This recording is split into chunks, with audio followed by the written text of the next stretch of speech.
Ахматбек Элдибековдун гезит беттерине берген маегинен сиздерге чагылдырмакчыбыз, саламатсыздарбы?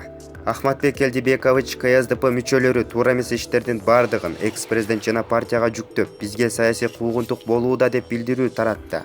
Сиздин пикириңиз кандай? КСДП жазган арызын окудум. Билдирүүдө бүгүнкү күндөгү бийликти күнөөлөгөн. Алар КСДПнын мүчөлөрүнө экс-президентке кылмыш иши козголуп, саясий куугунтук болуп жатат деп жазышкан. Мен ошол КСДПнын политсоветине суроо бергим келет. Ата журт саясий партиясынын 16 кишисине кылмыш иши козголуп жатканда каякта жүрдүңөр эле? Иштин бардыгын уюштуруп, мыйзамды конституциялык мыйзамды тебелеп, бизди куугунтуктаганда алар кайда жүрдү эле? Булардын бардыгын уюштурган, башында турган жетекчиси менен тескери жеңишке жеткендер ушулар эмес беле? Бүгүн асмандан түшө калдыбы? Ошол мезгилде башкы прокурор болуп кызматта турганда мыйзамды тебелеп тепсеген, кызматтык абалын такыр пайдаланган айым кайда жүрдү эле?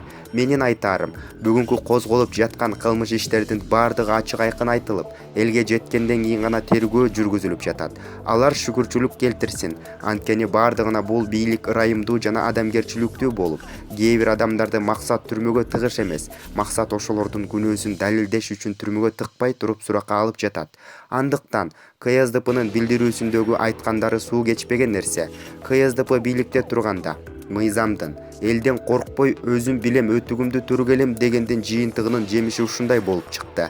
Бир нерсени баса белгилеп айткым келет. Ошол мезгилде бийликке ишенип, мыйзамды ар кайсы жакка калчыган Бишкек шаардык сотунун судьясы Ирина Воронцовага менен Бишкектеги райондук аралык соттун судьясы Айдарбек Алымкулов бийликтин айтканын түздөн түз аткарган соттор болгон. Алар түшүнсө жогорку кеңеште бийликке кызмат кылгандыгынын жыйынтыгын көрдү. Эл өкүлдөрүнүн добушу менен тизмеден сүрүлүп чыкты. Бул көрүнүш элдик депутаттардын элдин атынан берген добуштун сотторго болгон элдин баасы десек болот.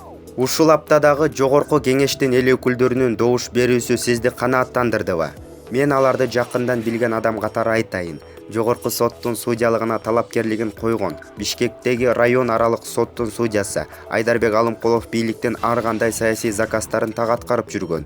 Район аралык сотто өзүмдүн ишим боюнча катышканмын. Алымкулов мыйзамды тебелеп тепсеген, бардык чындыкты угуп туруп, аягында ак үй кандай буйрук берсе, ошондой чечим чыгарган. Ал эми Бишкек шаардык сотунун судьясы Ирина Воронцовага келсек, бул сот кызмат абалынан пайдаланып, кыргыздын канчалаган тың чыкма жигиттерин камап, бийликтин айтканын аткара беремин деп каалаганын калчап келген. Алсак мага өкүм чыгарып жатканда, ошол кездеги жогорку соттун төрайымы Феруза Жумашевага атайын барып, сүйлөшүү жүргүзүп, андан кийин гана мага ак үй жазып берген даярдалган өкүмдү окуп бергенин көпчүлүк билет.